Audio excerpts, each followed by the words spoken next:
Hi hello after a long time with long video. ఎక్కడో కాదు, జోగులాంబ టెంపుల్కి అనమాట. జోగులాంబ అష్టాదశ శక్తి పీఠాలో 5వ శక్తి పీఠంగా పేరు పొందింది. ఇది ఎక్కడో కాదు, మన తెలంగాణలోనే ఉందన్నమాట. మనకి కర్నూలు నుంచి 25 కిలోమీటర్స్, మన తెలంగాణ నుంచి 200 నుంచి 225 అంత రేంజ్లో ఉంటుందన్నమాట. ఈ జోగులాంబ గుడి అనేది పురాతనమైన గుడి. ఈ అలంపురి క్షేత్రం ఎన్నో శతాబ్దాలు చరిత్ర కలిగి ఉందన్నమాట. ఈ క్షేత్రాన్ని దక్షిణ కాశీ అని కూడా పిలుస్తారనమాట. I'll say you small story. అయితే శివుడి భార్య సతీదేవి వాళ్ళ తండ్రి దక్షుడు ఒక యాగాన్ని నిర్వహిస్తాడు. అక్కడికి తను వెళ్ళి అవమానం పాలయ్యి అక్కడే ప్రాణత్యాగం చేస్తుంది. అయితే అప్పుడు శివుడు అది బాధ భరించలేక వాళ్ళ భార్యని తన భుజాల మీద వేసుకొని లోక సంచారం చేస్తూ ఉంటాడు. ఇంకా అదే సమయంలో శివుడు ఇచ్చిన ఆశీర్వాదంతో ప్రాణాలను జయించిన తారక రాక్షసుడు ముల్లోకాలను పట్టి పీడిస్తూ ఉంటాడనమాట.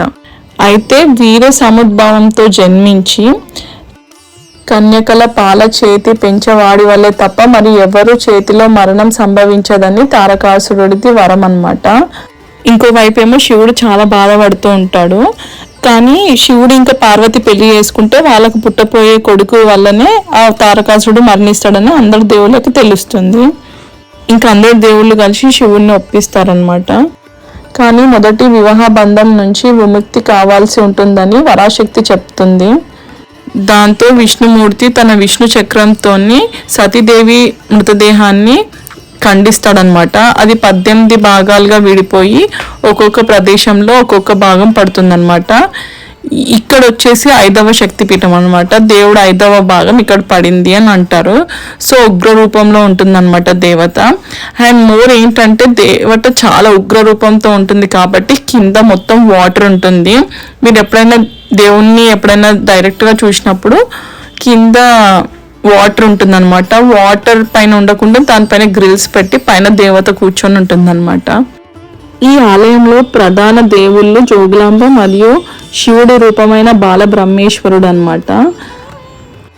ఇక్కడ గుడి స్తంభాల మీద అష్టాదశ శక్తిపీఠాల అమ్మవారి విగ్రహాలు ఉంటారనమాట. అవి ఎక్కడెక్కడ ప్లేసెస్లో ఎక్కడెక్కడ ఉన్నారో అమ్మవార్ల పేర్లతో సహా ఆ ప్లేస్ పేరు కూడా రాసి ఉంటుందన్నమాట. ఇక్కడ అమ్మవారి కేశాలు గాల్లో తేలినట్టు ఉండి వాటిల్లో తేలు, బల్లి, గబ్బిలం దర్శనం ఇస్తాయన్నమాట. ఎవరింట్లో అయినా సరే జీవకళ పెరిగితే అక్కడ బలిలు ఇంకా ఎక్కువైతే తేలు కూడా పెరుగుతాయని సంకేతం.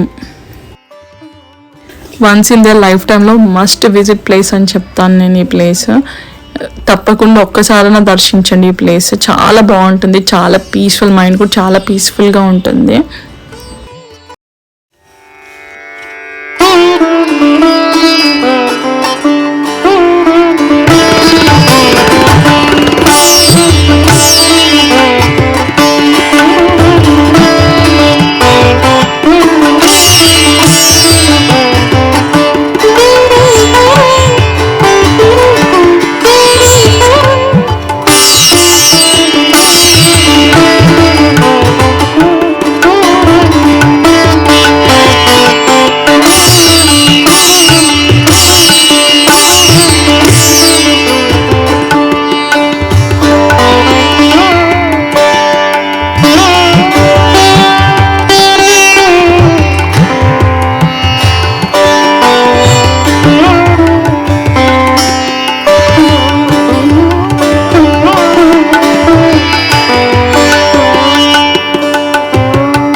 ఇక్కడ టికెట్ ప్రైస్ వచ్చేసి 150 ఉందన్నమాట. ఇక్కడ మెయింటెనెన్స్ కూడా చాలా అంటే చాలా బాగుంది. మస్ట్ విజిట్ ప్లేస్ అని చెప్తాను. Thanks for watching my videos. Please don't forget to like, share and subscribe. Bye.